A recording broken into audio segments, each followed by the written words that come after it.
அதே பாலிசி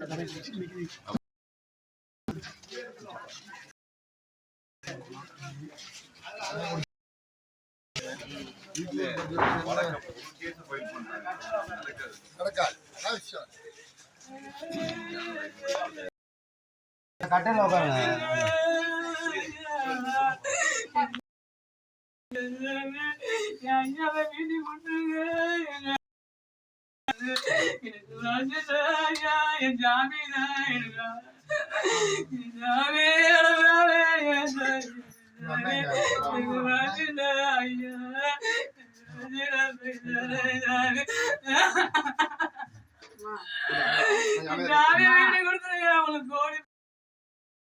ஜாமியா பாத்துக்கிறேன்.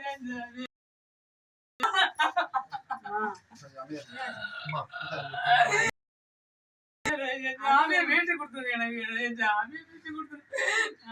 என் ஜாமினா எனக்கு ஆதாரம். ஜாமியா பார்த்து குடும்பத்துல எல்லாரும் வறுமை இல்லாதமா சரி என்ன செய்யறது இப்படி இருக்குது அப்படின்னு இப்பதான் ஒரு மாசமா தான் கடலுக்கு போறாப்புல.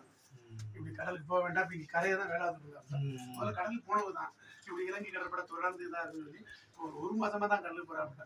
இந்த சூழ்நிலையில இப்படி இருக்கு. ரெண்டாவது இப்ப எந்த ஆட்களுமே இங்க ராமேஸ்வரத்துல கடலுக்கு வர்றது பயப்படுறாங்க.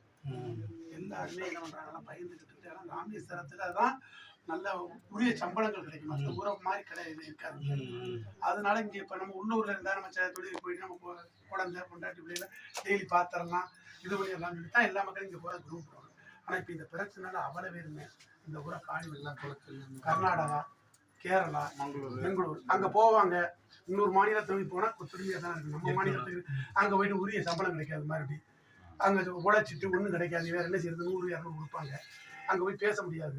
திருப்பி இங்கேயே திருப்பி வர்றது ரொம்ப மோசமா இருக்கு. இன்னைக்கு நிலைமை வந்து ராமேஸ்வரத்தோட இதுவரை இனப்பிரச்சனை உள்ள காலத்தோட இதுல அவ்வளவு மோசமா இருக்கு. இங்க உள்ள தொழிலுடைய இலங்கை கடற்படத்தை போனா 6 மாசம் செய்யுது. பிரச்சனை மறுபடியும் முடிச்சுட்டு போனா 18 இருக்குது. ஆனா வந்து இதுல பிடிபட்ட மீனவர்கள் பல பேர் வந்து உங்களோட திருப்பி குற்றச்சாட்டை ஒரு மத்திய அரசு மேல சொல்றேன்னு சொல்றதுல இது இல்லை. நான் மத்திய அரசுல முரளிஜி இது இணையமைச்சரையும் சந்திச்சிருக்கோம். இவர் இப்ப உள்ள சீசகர் என்ன சொல்றாரு, மீட்டு தர்றோம். அது ஒண்ணுமே நடக்க மாட்டேங்குது. எங்க வேலையும் நடக்க மாட்டேங்குது. இலங்கையில இதுவரை தீர்வே கிடையாது. படகை வந்து இலங்கை நீதிமன்றத்துல போய் நாங்க வாதாடி எடுத்து இல்ல விடுதலை பண்ணி கொடுத்துருக்கோம். அந்த படகுக்கு 1 மாசம் அந்த படகு சால்வேஸ்ட் 1 வருஷம்